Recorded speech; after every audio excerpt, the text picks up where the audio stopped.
would like to thank everyone for coming. You guys are more than welcome to take pictures and videos. Just please silence your cell phones or we're going to deal with those. Thank you.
President of the United States, Commandant of the Marine Corps, and a great nation.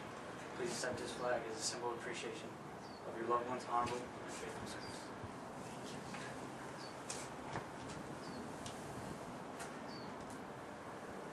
Thank you.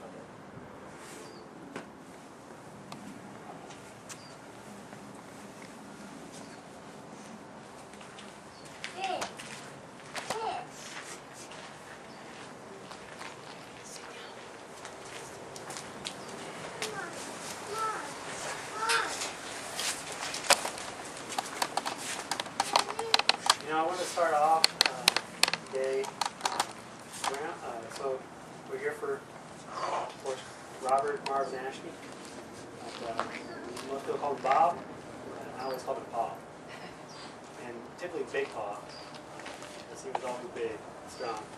So there's a story that he told me about his time in the service. I don't know if he was on, this happened in Bougainville or Guam, but he said that one of his best friends, I don't recall the gentleman's name, was, he came back and he was asking another buddy, so where is so-and-so? And he said, well, I got bad news. He went to hike up this ridge over here and to scout, and we think he's been shot by the Japanese. And of course, Grandpa's colorful response was, well, who's the idiot that sent him over there? That was a dumb fool thing to do. And he said that the captain was standing like right next to him. And he didn't know that, but he didn't say a word. And he said, well, we're going to go get him. So for his friend, who he thought possibly not still alive, I'm going to go to the same spot he was at when he was shot, not knowing if the Japanese were still there, and could do the same thing to Grandpa. So they went and they stealthily, and they got his body and they brought him back. His friend was actually still alive, and he said that he died like the next day or two on one of the Navy ships. But I just remember that being one of the heroic stories that I heard from Grandpa, and I thought, wow, that probably really shaped me. I mean, so one thing I always respected about him is that he's got to build some kind of courage in you, and what he would lay down for his friend and do for his friend. The other things that I just want to go through, like some of the roles and the hats that Paul had over the years. These are the ones that I know about, and I'm sure that you guys know about more than these, since I came late to the scene. So we know that he's a Marine in World War II, and I just shared the story with you. I really feel like that he had forged courage and hardship and loss through that time, but when he came back, he was a machinist, he was an entrepreneur, he's a business owner, he's a rancher, he's a citrus farmer. I think those rancher and citrus farmer kind of went hand in hand there, the old ranch. He's a history buff. I don't think anybody can disagree with that one. He's a videographer, whether you wanted him to be or not. He's going to videotape it, record it, and ask you, what day is it? And everybody kind of stumbled through and said it's Christmas, 1986, or something like that. He's an inventor. I think we all remember the automated flush. One has the little finger in the video trying to make a water-conserving toilet flusher. He's a camper extraordinaire. I remember this time when we were all at Elephant Butte Lake, and Grandma had this new awning, I think, that she had set up that was over everything, and a freak storm came in, and the winds were high and wailing, and she wanted Paul and me to hold that up, and it started, I mean, the winds were strong. I don't know if they're like 30, 40 miles an hour. It started to rain, and that rain hitting you at that speed, too. It was cold. It was the 4th of July, so it was kind of surprising it was cold, but I remember just this uncontrollable laughter, because I'm holding this up, Grandpa's holding this up right next to me, and I just looked at him and I said, it's good to be out here with you, Grandpa. And I just couldn't stop laughing, seeing, he's, getting up in his years, and he's out here in this rainstorm to protect this awning that Grandma didn't want anything to happen to, but the wind broke it anyway, bent it up and anything, but we were just out there. I think Austin was in a tent looking at us and laughing about it. But I just remember, some great memories there, but he loved to camp. I also remember him to be a ski lodge bum, that we would always be skiing, and he always seemed to be in the lodge, just with a fire and relaxing. Jeep tour driver, old Tucson guide. He's a storyteller, loved to tell stories. And to anybody who would listen, especially strangers. I do appreciate something about him. I feel like he was a provider for a place for family. It seemed to me that always growing up, Oro Valley was Grandma and Grandpa. Right? Every time, it hit me the day after he died. I was walking out of my work, and I work in Oro Valley, and I was looking around, and that just kind of hit me that, wow, Oro Valley has always been Grandma and Grandpa are here. And I remember that day, I'm thinking, now they're not. You know? But so many great memories that we had as a family coming together where they were, where Paul was. He's a great grandfather. Literally a great grandfather. But I remember when I was a kid, he would always bring little treasures. Like little things that are inconsequential to an adult, but but he would bring little like Indian arrowheads and little $50 and silver dollars and give them to my older brother and my twin brother and I. And we just thought, oh wow, this is treasure. It's so special. But he was always doing stuff like that. I do remember that he's not likely to make a phone call. But when you were in his presence, you had a captive audience. And he was going to ask a lot of questions and going to give you a hard time a little bit, but also make you laugh. I remember there's a playful interaction I had. I brought one of my first girlfriends to a family get-together. And she comes into the room with me, and he comes over immediately. This is actually at Pat and Chris's house. Comes over and he shakes her hand. He's like, "Oh, it's so great to meet you. I really got to know. Is this serious?" And we were both like, "What? And he just endeared himself to her. I think she stuck by his side the whole night. But he just laughed so hard. And I just remember he's just always playful.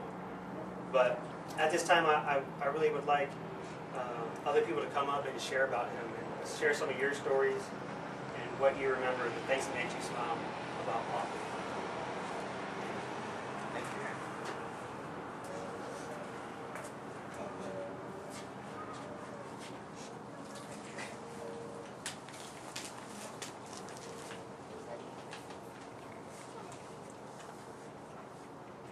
I think we're good. Thank you. I'll say so. I know I have big shoes to fill, literally, and I hope that I conduct the rest of my life in just part of the way that he did. If you're in the family, you were loved, 100%. Didn't matter what you did. It didn't matter who you were. You were loved.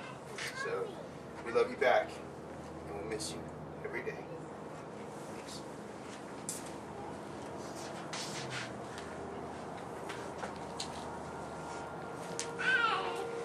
I just want to say this for my mom.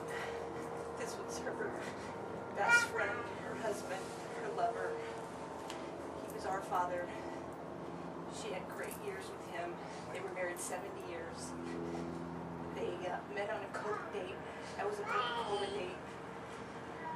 And they held each other's hand to the very end. And they were a great couple.